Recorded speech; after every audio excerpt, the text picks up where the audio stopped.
Hey, what's up? This is me, Nisi of Spoil Me Nisi, back with another video.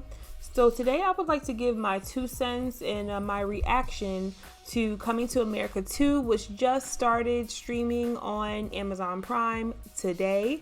It came out in theaters in December, so I waited until now to watch it. If you haven't already watched the movie and you just so happen to stumble across this video, just keep in mind this video is going to have spoilers as always for this channel. So let's get into it. So I really enjoyed this movie. On a scale of 1 to 10, I would give it a 7 out of 10. I think it was done pretty well. There were some cheesy parts to it. So yeah, let's get into things I loved about it.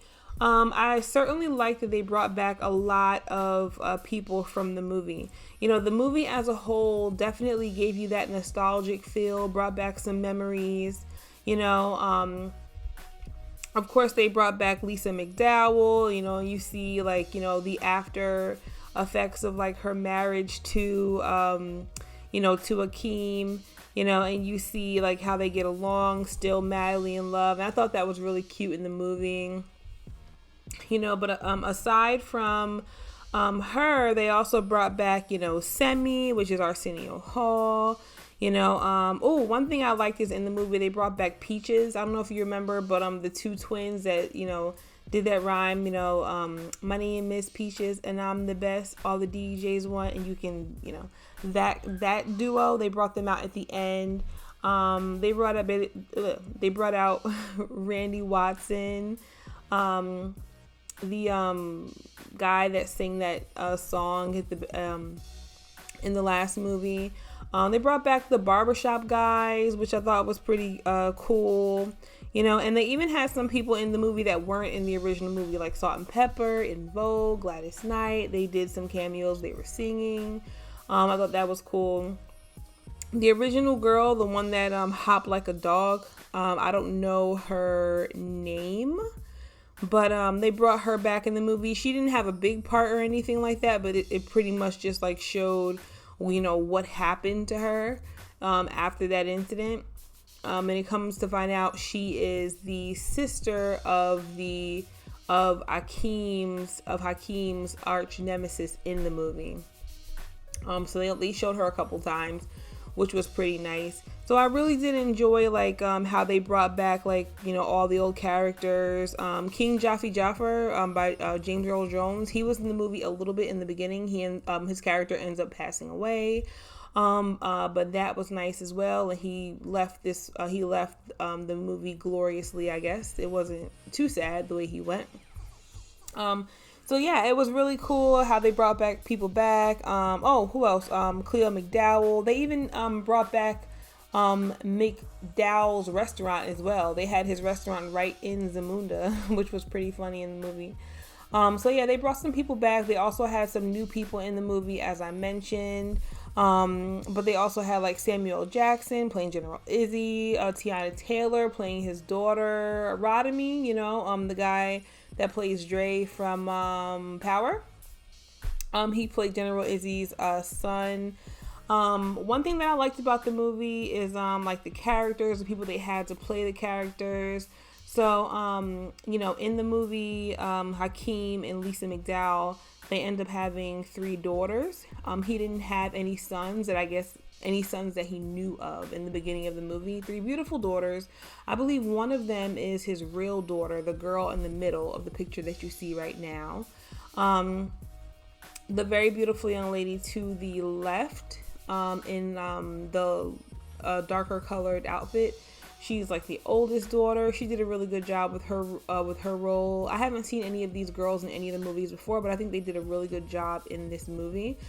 This movie certainly had me in my feels, especially the plot of the movie. It had me feeling like, oh my gosh, you know, he's choosing, you know, a son that he doesn't know over his daughter, and it had me kind of mad. I internalized the movie a little bit, but that just proves that it's a great movie. So I thought they did a really good job in the movie.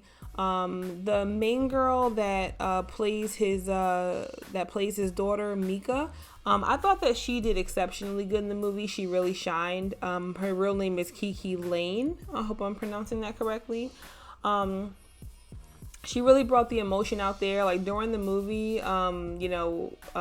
Hakeem stepping over her to make his son that he didn't even know the king, and her reaction to it, while watching the movie could really get you kind of mad, and it had me mad like the whole movie. I was just like, oh, it's not right. This movie is not saying the right message, So I feel like whenever a movie can get you in your feels and have you feel emotions, I feel like it means it's a pretty good movie.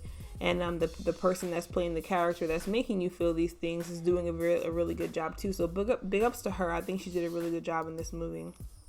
The guy that played Hakeem's son, I guess, Lavelle, his son that he didn't even know about and he found out about on his dad's deathbed. His dad had like a vision, found out about it. He went back to Queens and found out that a one night stand where he was drugged by Lavelle's mother, played by Leslie Jones, who killed it in this movie. She got pregnant and she had this gentleman here. He brought him to Zamunda and tried to, gear him up to be the prince so that he can uphold his father's name. And Hakeem also did this so that he can save himself from being killed by General Izzy. And the movie just didn't quite work out. He wasn't fit for the job. All in all, he ends up getting married to his hairstylist he had while at the palace. And instead of making him the king, he ends up making him the ambassador of the United States and rightfully making his daughter Mika the queen. And I was really happy by that ending of the movie. But I do think the guy, Laval, the guy that plays Laval, Jermaine Fowler, he did a really good job with Laval. He was quirky, he was funny. He did a really good job, and there was a lot of chemistry between him and all the characters. And that's one thing that I actually really enjoyed about this movie. I feel like all of the characters had so much chemistry together. Even, I already expected the characters that were in the first Coming to America to have chemistry, but even the new characters that weren't in the original one, so much chemistry. This movie was full of like so many good vibes. It was just, very exciting. There were certainly some funny parts, like the part where they were going to circumcise Lavelle again, and he put his penis in this thing, and they made him think that they cut his penis off and ate it, the little voodoo guy over there. But it turns out it was just like a prank. It was like a banana. That part was hilarious. Definitely quite a few good laughs in this movie. But one thing I have to say is I think that Leslie Jones stole the show. While she was one of the main characters in the movie, in my eyes, she really carried this movie. She was hilarious in this movie, and that really stuck out to me because I know that in previous movies that Leslie Jones has done, she's received like some flack over some of her previous roles, like when she played in oh boy, what's the name of that movie? Ghostbusters. People were like dragging her online, talking about her, and I just love how Leslie Jones just carried on from that, didn't let that get her down. She played in this big movie and she stole the show. She killed it. She was edgy. She was funny. She looked great actually. I feel like out of all the movies that I've seen with Leslie Jones and all the times I've seen her on TV, I feel like she looked the best that I've ever seen her look in this movie. Everybody looked great in this movie, but she really sticks out because, a lot of movies that I've seen Leslie Jones in, they don't really have her play a role where she's, kind of sexy, kind of hot, where she looks really nice. But in this movie, they really showed her beauty. They really showed, they really had her looking really nice in this movie, and I really liked it. I do give some points to this movie because of Leslie Jones' character, so I hope that this is like a new start, and Leslie Jones, her image will change, and she'll start playing more roles where, she looks more like she does in this movie, and she really shows off her comedic skills and everything. So yeah, that's one of the things I really liked about it. I like the chemistry that Leslie Jones had with Lisa McDowell. When the movie first came on, because you find out that that Lisa McDowell wasn't his first and he had a kid before her, you would think that Lisa was going to be like really like upset about it, but she wasn't. Lisa's cool. Lisa became best friends with Lavelle's mother. I thought that was good about the movie as well. Oh yeah, I forgot to mention Tiana Taylor was in the movie as well. She did a really good job. But that was one thing that I didn't like about the movie, and that's where some of the points left. There was a scene where she came in. They were kind of like showing her off. You know, they wanted her to marry Lavelle.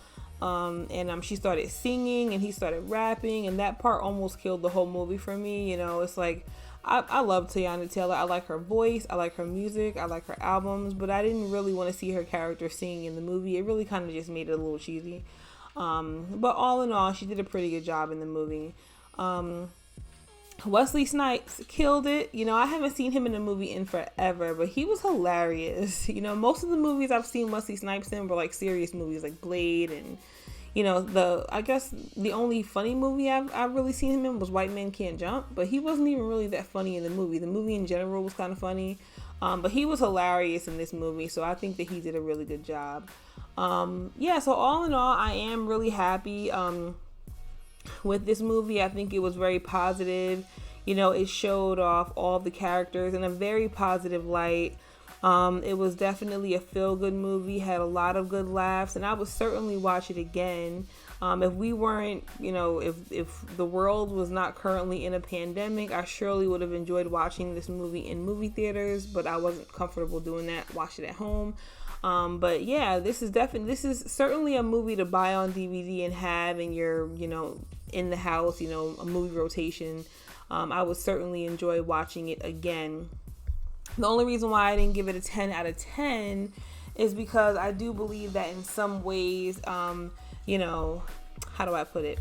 I think the movie was good, but it wasn't better than the original. I still believe that the original was better than this one. Because, you know, even now I've seen Coming to America about 1 million times, and each time I watch it is just as hilarious as it was the first time I've seen it. You know, and Coming to America came out, I believe, before I was even born. So I've been watching that movie like my whole entire life. So when I compare this movie to that movie, while it is a good movie and all, Coming to America is just a classic, and I think that it would have been impossible for them to top the original. But I think that even though, in my opinion, it didn't top the original, they still did pretty good. So I give it a 7 out of 10 for that reason. Some points were lost because of that, like I said, that rap part with Tiana Taylor and Lavelle. That part almost killed it for me. But yeah, that's, you know, pretty much what I think about it. One thing I wish they would have done in the movie, I think would have been pretty hilarious, when Hakeem went to New York and he found Lavelle. I thought it would have been hilarious if they would have had him go on like the Maury show or like Judge Lauren Lakes and like showed that whole dynamic there. I don't know. That's just a random thought.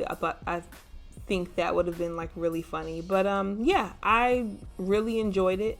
I don't have much, you know, bad to say about it.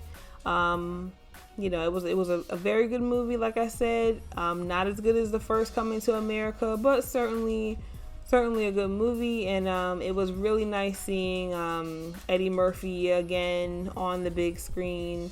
I hope that he makes more of his movies because yeah, I feel like nowadays, you know, we don't have that many really funny movies anymore. You know, I miss the Eddie Murphys and the Martin Lawrences, you know, in their movies and stuff. I don't think that any of these new, you know, nothing against my generation, but I feel like no one that I've seen so far can really hold a candle to them. So it's really, really nice seeing them on the screens again. So that's a wrap. I hope you enjoyed this video. If you haven't already done so, please make sure that you like this video, comment if you have any thoughts. Make sure you subscribe to this channel and hit the notification button so that you'll know when I make more videos. I do make videos quite often, so I want to keep you in the loop. So in the meantime, if you haven't already seen the movie, I highly recommend it. Get on over to Amazon Prime, and I hope you have a good night. Peace.